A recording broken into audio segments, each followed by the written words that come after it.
Wisdom kitchen சார்பாக எல்லாருக்கும் வணக்கம். இன்றைக்கி பார்த்தீங்கன்னா நம்ம ஃபுட் டிப்ஸ் பற்றி பார்க்க போகிறோம்.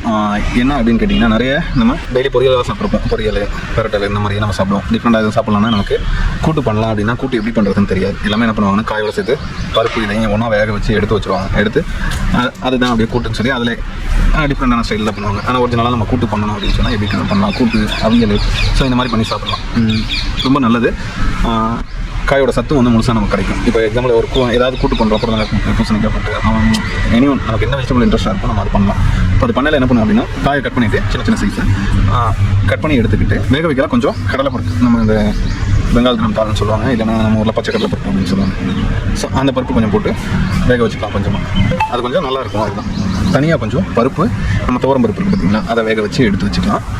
அதுக்கப்புறம் ஒரு மூடி தேங்காயில் பாதி சொல்கிறது, ஒரு தேங்காயில் பாதியில் ஒரு மூடி தேங்காயில் பாதி எடுத்துகிட்டு கொஞ்சம் பச்சை மிளகாய், ஒரு 4-5 பச்சை மிளகாய், கொஞ்சம் ஜீரகம், கொஞ்சம் கருவேப்பிலை, இது எல்லாம் போட்டுட்டு நம்ம ரொம்ப நைஸாகவும் இல்லாமல் ரொம்ப குறகுறப்பாகவும் இல்லை, கொஞ்சம் மீடியமாக அரைச்சி எடுத்துக்கணும். அதுக்கப்புறம் பார்த்திங்கன்னா நம்ம சின்ன வெங்காயமோ இல்லை வெங்காயமோ பெரிய வெங்காயமோ நம்ம எதுவாக இருந்தாலும் சின்னதாக கட் பண்ணி எடுத்துக்கணும். ஸோ எண்ணெய் ஊற்றி கடுகு, கருவேப்பிலை, பச்சை மிளகாய், வரம் மிளகாய் இது எல்லாமே போட்டுட்டு அதுக்கப்புறம் பார்த்திங்கன்னா நம்ம அந்த அரைச்சி வச்சுருக்கோம்ல அதை நம்ம போட்டுட்டு கொஞ்சம் மஞ்சத்தூள் போட்டு நல்லா மிக்ஸ் பண்ணிவிட்டு அந்த பச்சை வடை நம்ம போட்டு எல்லாம் அரைச்சிடலாம். அந்த பச்சை வடை போகிற அளவுக்கு மிக்ஸ் பண்ணிவிட்டு அதுக்கப்புறம் நம்ம அந்த பருப்பு வேக வச்சுருக்க பருப்பு, இந்த காய், இது எல்லாத்தையுமே சேர்ந்து ஒன்றா மிக்ஸ் பண்ணி எடுத்துக்கிட்டோம் அப்படின்னா தேவையான அளவு சால்ட்டு, இவ்வளோதான், வேறு எதுவுமே தேவைப்படாது.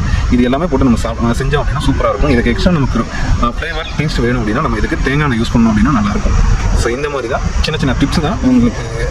இப்படி பண்ணால் நல்லாயிருக்கும், அப்படி பண்ணால் நல்லாயிருக்கும்னா நமக்கு தெரியாமல் போகிறதுனால தான். இப்போது எப்படியும் ஒன்று அப்படியே வேக போட்டு அப்படியே சும்மா அப்படியே இதான் கூட்டு அப்படின்னு சொல்லி பருப்பு ஒன்றாவே போட்டு எடுத்து வச்சிடும். ஸோ இந்த மாதிரி பண்ணி பாருங்கள், ஹோட்டல் ஸ்டைலில் நல்லா அருமையாக இருக்கும். இதே மாதிரி தான் அவியலுக்கு பார்த்தீங்கன்னா, ஸோ சேம் இதே மாதிரி கூட நம்ம அரைச்சி எடுத்துக்கலாம். சிம்பிளாக கூட அரைச்சி எடுத்துட்டு நம்ம காய் வந்து நம்ம எல்லாமே நம்ம என்ன காய் வேணாலும் போடலாம். அவரைக்காய், கத்திரிக்காய், முருங்கைக்காய், இந்த மாதிரி நம்மகிட்ட என்ன காய் இருக்கோ எல்லாமே போட்டுக்கலாம். உருளைக்கிழங்கு, ஸோ இந்த மாதிரி காய் எல்லாம் கொஞ்சம் பெருசாக கட் பண்ணி வச்சுட்டு, ஸோ அந்த மாதிரி தேங்காயை மிக்ஸ் பண்ணி வச்சுட்டு என்ன பண்ணணும், தேங்காயை அரைச்சி வச்சுட்டு, ஸோ தேங்காய் இதுக்கும் பார்த்தீங்கன்னா தேங்காய் தான் கடுகு போட்டுட்டு கொஞ்சம் வெங்காயம் போட்டு மிக்ஸ் பண்ணிவிட்டு நம்ம அந்த அரைச்சதெல்லாம் போட்டு மிக்ஸ் பண்ணிவிட்டு மஞ்சத்தூள், ஏன்னா பச்சை மிளகாய் அதிலே போட்டுருவோம். ஸோ அதனால செடி போட மற்ற இதெல்லாம் தேவையான அளவு சால்ட்டை போட்டு நல்லா மிக்ஸ் பண்ணி விட்டுருணும். இதுக்கு வந்து நல்லா குறகுறப்பாக இருக்கணும். இதுக்கு தயிர் ஊற்றணும். ஸோ தயிர் ஊற்றினா நம்ம அவியலுக்கு தயிர் தான் மிக்ஸ் பண்ணணும். ஸோ தயிர் ஊற்றினா நம்ம ஹீட்டாக இருக்கையில் பண்ணக்கூடாது. போட்டு நல்லா பரட்டிட்டு தயிரை நல்லா மிக்ஸ் பண்ணி வச்சு, ஸோ தயிர் அதில் மிக்ஸ் பண்ணிவிட்டு நல்லா அப்படியே பரட்டி எடுத்தோம்னா கொஞ்சம் இது ரொம்ப குழம்பு மாதிரிலாம் இருக்காது. ஸோ அவியல் பார்த்தீங்கன்னா அப்படியே அந்த காயில் வந்து அப்படியே மசாலா ஒட்டிக்கிட்டு இருக்கும். ஸோ அந்த மாதிரி டைப்பில் தான் இருக்கும். ஸோ இந்த மாதிரி பண்ணி பாருங்கள், நல்லாயிருக்கும். நம்ம நார்மல் ஆயில் யூஸ் பண்ணுறத விட தேங்காய் அந்த இதுக்கெல்லாம் யூஸ் பண்ணோம் அப்படின்னா ரொம்ப அருமையாக சூப்பராக இருக்கும். அதே மாதிரி பார்த்திங்கன்னா நம்ம வெண்டைக்காய் சமைக்கிறதுல நமக்கு நிறைய பிரச்சனை இருக்குது. ஒரு பெரிய பிரச்சனை தான் நிறைய பேருக்கு. சிலர் வந்து கல்லைக்கறியில் ஊற வச்சு எடுத்து அலசி எடுத்தால் போயிடும் அப்படிம்பாங்க. சிலர் வந்து காய வச்சா சரியாக போயிடும் அப்படிம்பாங்க. ஸோ என்னன்னா அந்த நம்ம ப்ராப்பராக பண்ணலாம் அப்படின்னா அது குழம்புன்னு போயிடும். வெண்டைக்காயை ஒரு பொரியல் பண்ணுறோம் அப்படின்னா குழம்பு போயிடும். சில என்ன பண்ணுவாங்க, குழம்பெல்லாம் கூட்டி வச்சுட்டு கடைசியாக தான் போடுவாங்க. நல்லா குழம்பு கொதிச்சதுக்கப்புறம் வெண்டைக்காயை கடைசியாக போடுவாங்க. கேட்டால் முன்னாடியே போட்டால் வளவளன்னு போயிடும், நல்லா இருக்காது அப்படிம்பாங்க. இன்னும் சில பேர் எண்ணெயில் பொரிச்சு போடுவாங்க. ஸோ இதெல்லாம் இல்லாமல் நம்ம ஈஸியாக நம்ம பண்ணல. இப்போ குழம்பு இருக்கும். ஸோ உங்களுக்கு பொரியல் அதுதான் மெயின் பிரச்சனை. பொரியல் பண்ணால் பார்த்தீங்கன்னா அந்த தனித்தனியாக காய் பறந்து வரும். ஸோ அதுக்கு கொஞ்சம் லெமன் ஜூஸும் இல்லை கொஞ்சம் தயிர் கூட யூஸ் பண்ணிக்கலாம். இல்லை அப்படின்னா கொஞ்சம் புளி தண்ணி. ஸோ இதை யூஸ் பண்ணி அப்படின்னா கண்டிப்பாக அந்த வெண்டைக்காய் வந்து தனித்தனியாக பிரிஞ்சு வரும். அந்த குழம்புன்னு வராமல் வளவளப்பாக வராமல் நல்லாயிருக்கும். அந்த மாதிரி பண்ணி பாருங்கள், ட்ரை பண்ணி பாருங்கள். அந்த மாதிரி வந்துச்சுன்னா கண்டிப்பாக எங்கிட்ட கமெண்ட்ஸில் சொல்லுங்கள். நம்ம எங்கள் இதில் பார்த்தீங்கன்னா ஆன்லைன் கோர்சஸ் நாங்கள் பண்ணுறோம். அப்போ இந்த மாதிரி நமக்கு உணவு சார்ந்த நமக்கு அந்த அடிப்படை அறிவுகள் நமக்கு வேணும், நம்மகிட்ட இருக்குது, நான் அதை யூஸ் பண்ணிக்க முடியலாம் அப்படின்னு நினைக்கிறவங்க தாராளமாக நாங்கள் ஆன்லைன் கோர்சஸ் நாங்கள் ஸ்டார்ட் பண்ணுறோம்.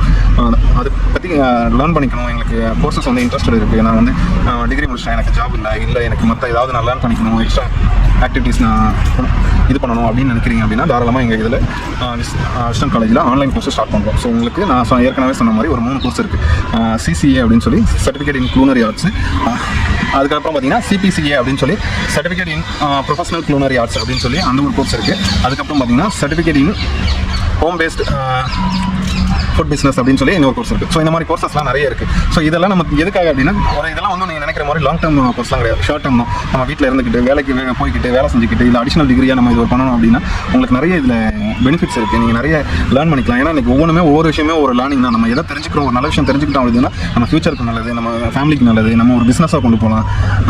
நம்ம வேலை இல்லாமல் வேலை இல்லாமல் இருக்கிறது அந்த மாதிரி சூழ்நிலை ஏற்படாது. நம்ம வந்து யார்கையும் எதிர்பார்த்து நம்ம ஒரு வேலைக்கு போகாமல் வீட்டில் இருந்துட்டு நம்ம காசுக்கு ஒருத்தர் எதிர்பார்த்துட்டு இருக்காது. ஸோ அந்த மாதிரி சூழ்நிலை இல்லாமல் நம்மளே 4 பேருக்கு வேலை கொடுக்குற மாதிரி கூட முன்னேறலாம். ஸோ இந்த மாதிரி நிறைய வேலை வாய்ப்புகள் இருக்குது, நிறைய கோர்சஸ் இருக்குது எங்ககிட்ட. நீங்கள் தாராளமாக நாங்கள் டிஸ்கிரிப்ஷனில் நம்பர் கொடுக்கலாம். நீங்கள் உங்களுக்கு அட்மிஷன் தேவை அப்படின்னா தாராளமாக நீங்கள் எங்களுக்கு காண்டாக்ட் பண்ணலாம். டிஸ்கிரிப்ஷன் நம்பருக்கு நீங்கள் எந்த நேரமும் கூப்பிட்டு அட்மிஷன்லாம் இது பண்ணலாம். உங்களுக்கு ஆன்லைன் கோர்ஸ் ஜாயின் பண்ண இன்ட்ரெஸ்ட் இருக்குது அப்படின்னா நீங்கள் கமெண்டில் ஆன்லைன் அப்படின்னு டைப் பண்ணுங்கள். உங்களுக்கு நாங்கள் டீட்டெயில்ஸ் வந்து DM பண்ணுறோம். தேங்க்யூ.